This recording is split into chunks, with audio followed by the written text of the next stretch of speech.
আমি ওরকম ভাবে নেগেটিভ ভাবে বলিনি যে রাগ করে, যদি সে কোনো আর্টিস্টের দ্বারা অ্যাক্টিং করছে না কিংবা সেই ক্যারেক্টারটাকে গ্রিপ করতে পারছে না, তখন তো বকা দেওয়াটা আসলে এটা স্বাভাবিক।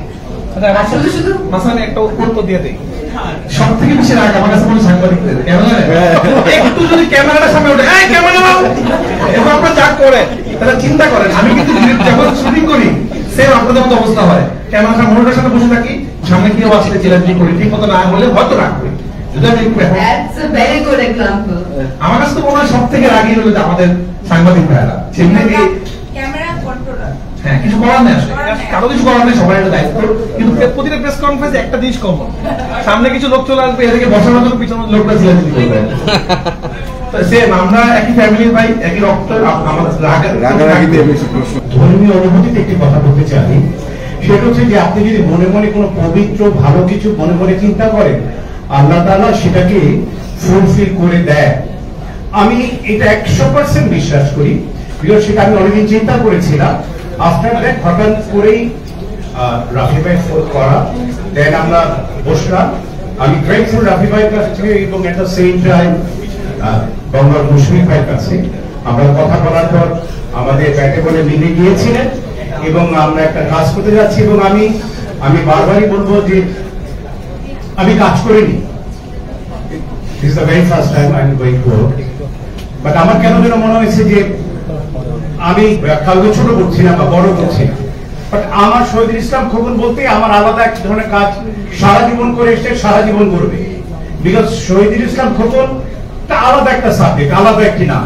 তো আমার কেন যেন মনে হয়েছে যে we are getting some Shahidul Islam Khokon, যে কিনা আরো ভালো কিছু প্রত্যাশা তার কাছে আমার থাকবে, এই জন্য আমি একটা কাজ করতে আমি ইন্টারেস্টেড হয়েছি।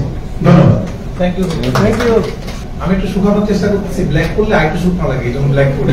কিন্তু আপনার সাথে যারা আর্টিস্ট আছে সবাই একই, সবাই ব্ল্যাক মানে বলে হয়তো পরে আসছে, কিন্তু হোয়াইট না। হ্যাঁ, এখন এটাকে কিভাবে দেখেন? নায়িকা অনেক বুদ্ধিমান, সে যখন শুনতে ভাবছে সবাই ব্ল্যাক করে আসবে, সেই কারণে আমি হোয়াইট করে আসছি। আমি যেন বললাম পূজা অনেক ভালো কথা শিখে গেছে, কারণ পূজাকে আমি তখন ছোট ছিলাম, পূজাকে অনেক ছোট দেখেছি।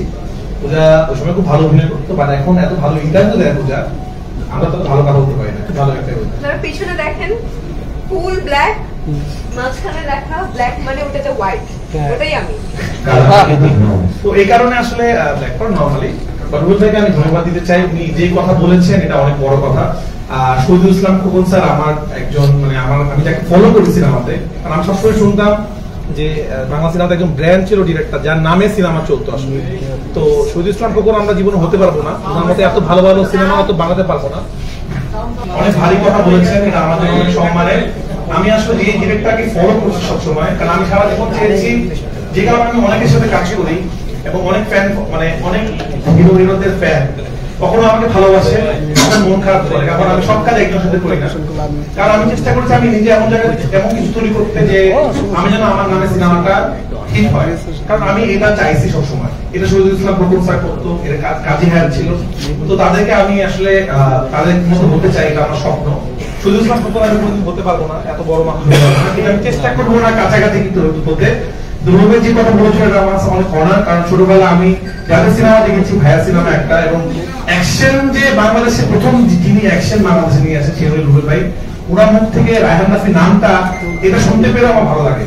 উনি যে কথা বলেছেন সেই কথাটা সেরকম হতে পারবো না, কিন্তু আমি চেষ্টা করছি রুবেল ভাই ভালো ভালো সিনেমা বানানোর জন্য, এবং আমি ব্রেক দিচ্ছি না, আমি কাজের মধ্যে থাকি, কখনো ওয়েব সিরিজ, কখনো ওয়েব ফিল্ম, কখনো সিনেমা, আমি চেষ্টা করে যাচ্ছি নিজের নামটাকে ব্র্যান্ড করার জন্য। ব্ল্যাক মানির সাথে আমার নাম মানে আমার ভাষা সবটাকে তাহলে আমার কাছে বাংলাদেশের মধ্যে কারাতে 1 নাম্বার মাস্টার, ঠিক আছে? তো সেই হিসাবে ব্ল্যাক মানি আর আপনি কারাতের সাথে মানে ম্যাচিং ইনফ্লুয়েন্স সেটার সাথে কম্পেয়ার হবে আমি ব্ল্যাক বেল্টের সাথে ব্ল্যাক বেল্ট, রাইট? আপনার ব্ল্যাক বেল্ট বোঝাই তো বললো, সেটা যদি কালো আমাদের সামনে শুনতে তাহলে সবাই ধরবে তোমার মধ্যে সব টাকা আছে, সবাই মিলে ধরবে তখন আমার। Thank you.